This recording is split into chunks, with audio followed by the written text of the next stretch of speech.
கள்ளக்குறிச்சியில் நில அளவியரை இருவரும் தாக்கிய சம்பவம் அதிர்ச்சி ஏற்படுத்தியுள்ளது. கள்ளக்குறிச்சி மாவட்டம் சங்கராபுரம் அருகே கள்ளிப்பட்டு கிராமத்தைச் சேர்ந்தவர்கள் கவுஸ் மற்றும் தஸ்கதீர்.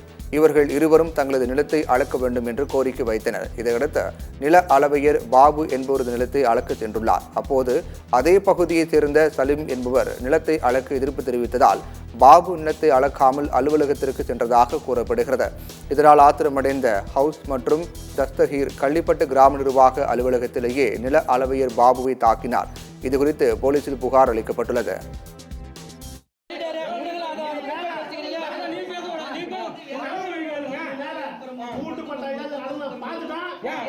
Hey!